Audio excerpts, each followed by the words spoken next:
Okay, so we're now going to assemble those two flipper parts with our main pinball frame. So in order to do this, we're going to go top left, File, New, and we're going to, instead of choosing a part on metric, we're going to make sure it's standard millimeters.iam, which is actually an assembly. So we can assemble all those 3D parts that you've already made. We are going to click on place component at the top left, and we're just going to choose that main frame. You saved it. I just saved mine as test 1, but you might have saved it just as your final pinball frame or something similar. Open that up, and we're going to left click, and you'll see it appear.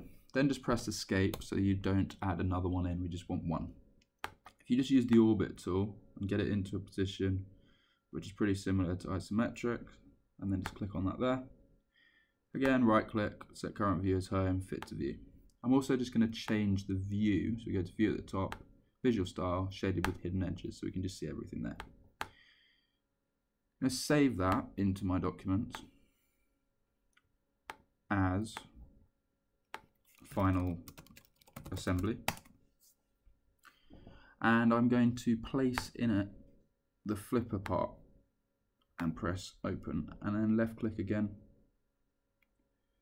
Just left click there so it hovers above, and then press escape. We just need one first and then we'll add the other one in later.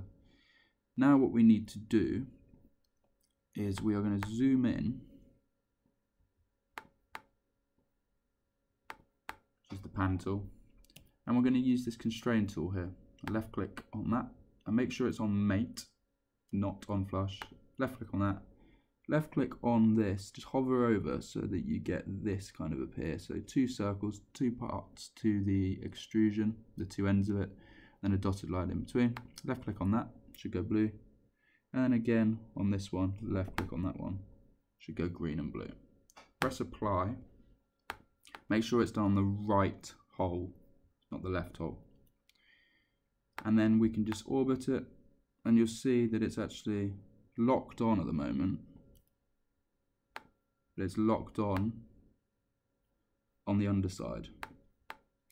So what I'm going to do is just make sure that we've got it on shaded with hidden edges, and I'm going to bring this up. So I just hover over it and left click on that tool there. It's now locked on to that circle to circle, so it's not going to move left and right, it's just going to move up and down. And what we want is the piece right here, and we want to make sure that it's constrained to the board as well.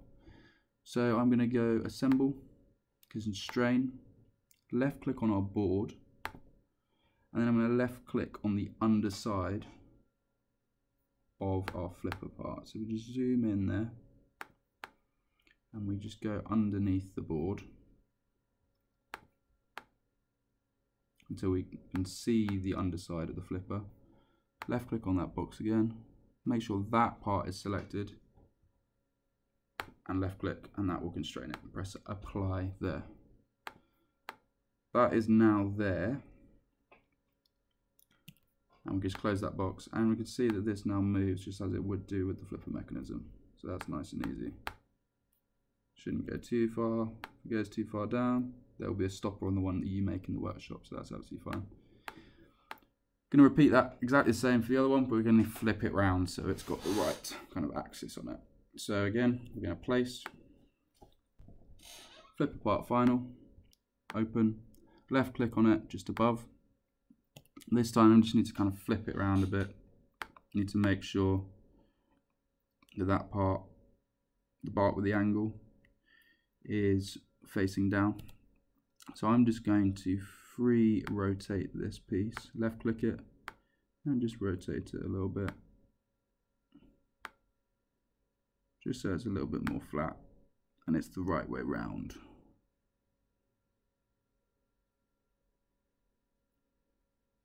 Just like that. And then what I'm going to do is exactly the same. Constrain, left click, zoom in on that circle and zoom in on the other circle. Left click on that, make sure it goes blue. Left click on that, make sure it goes blue. Press apply. You can move it up to make sure that's fine. And then once again, we're going to constrain. So if I just zoom out a little bit, left click on the constrain tool, left click on the board, go to the underside, left click on this toolbox again, left click on the underside of our flipper, press apply. We should now have two moving parts to the flipper mechanisms. The other part of the mechanism is not there at the moment, but for now, these work as they would do in the real thing.